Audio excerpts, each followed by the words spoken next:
magandang araw! Welcome sa isang episode na naman ng gardening. Ngayong araw, ako ay magtatanim ng eggplant. Sinipag na naman tayo, kaya eto na naman tayo nagbabalik muli sa aming little farm.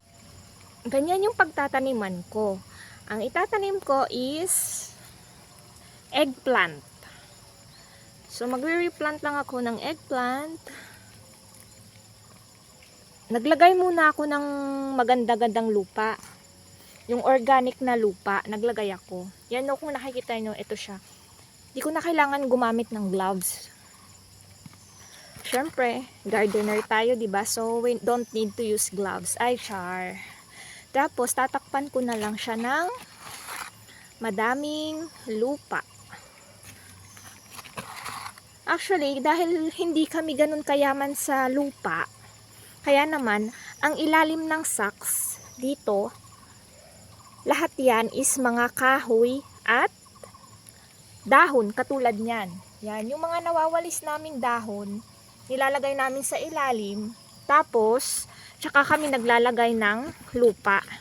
Ito yung lupang ginamit ko, ito yung lupa na pinagsunugan namin, kaya nagsusunog.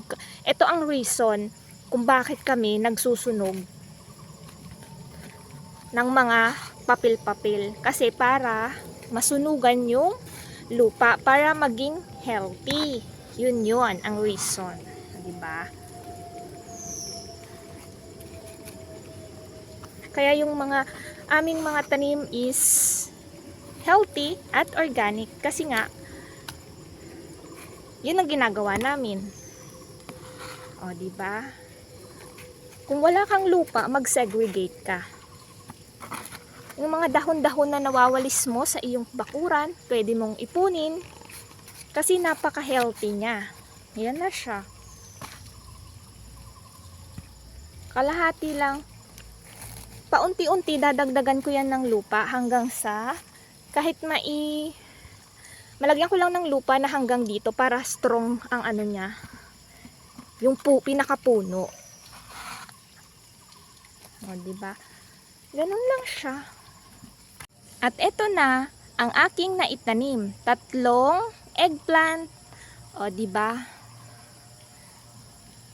Sa sacks ko lang yan siya naitanim. Sa sacks lang. Syempre, at pagkatapos magtanim, kailangan diligan. O, organic pa. Pati yung pagdidilig ko kasi yung tubig ulan ang aking ididilig sa kanya. O, diba?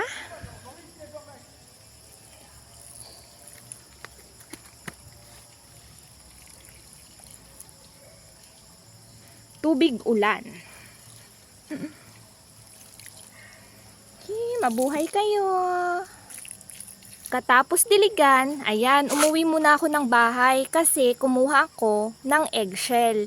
Lalagyan natin ng eggshell para hindi sila kainin ng snail kasi maraming snail dito. Prevention is better than cure. Ay, ano daw?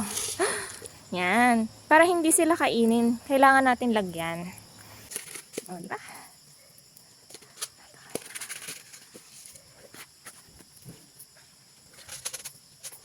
Para hindi akitin ng snail. Kasi yan na sila.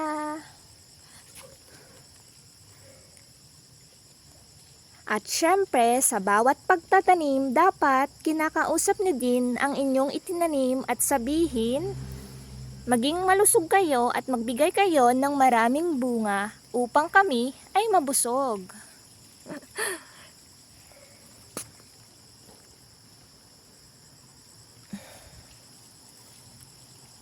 Thank you for watching. Have a nice day, everyone!